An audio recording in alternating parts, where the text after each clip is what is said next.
تبين له الهدى ويتبع غير سبيل المؤمنين نوله ما تولى ونصله جهنم وساءت مصيرا. صدق الله مولانا العظيم وبلغنا رسوله النبي الكريم الأمين. إن الله وملائكته يصلون على النبي يا أيها الذين آمنوا صلوا عليه وسلموا تسلیما.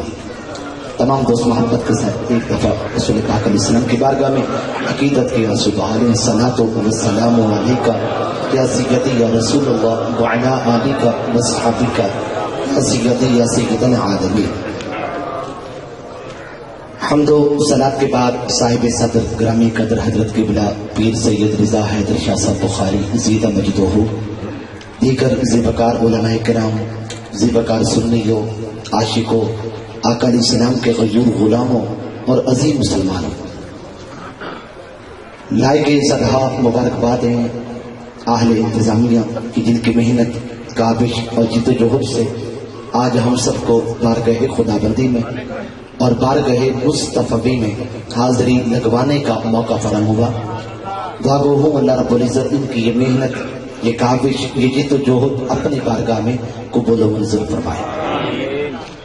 قرآن پاک کی سورہ النساء کی آیت نمبر 115 کی میں نے تلاوت کی. اللہ پاک نے فرمایا وَمَن يُشَاقِقِ الرَّسُولَ مِن بَعْدِ مَا تَبَيَّنَ لَهُ الْهُدَى وَيَتَّبِعْ غَيْرَ سَبِيلِ الْمُؤْمِنِينَ نُوَلِّهِ مَا تَوَلَّى وَنُصْلِهِ جَهَنَّمَ وَسَاءَتْ مَصِيرًا.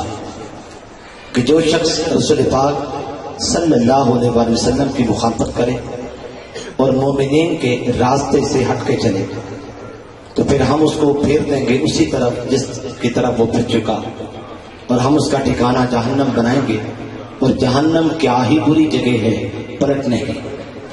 یہ اس کا وہ ترجمہ ہے جس کو ہم لوگ پڑھتے سنتے رہتے ہیں.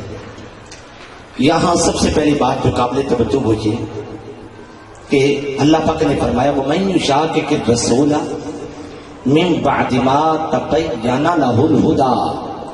ہدایت کے واضح ہو جانے کے بعد جو رسول پاک علیہ السلام کی مخالفت کرے اور مومنین کے راستے سے ہٹ کے چلے تو اس کے لیے یہ وعید ہے. یہ ہدایت کا چیز ہے کہ جس کے واضح ہو جانے کے بعد رسول پاک علیہ السلام کی مخالفت کرنے والے کے لیے اور مومنین کے راستے کو چھوڑ کر کسی اور راستے کو اپنانے والوں کے لیے یہ وعید ہے. کہ ہدایت کیا ہے؟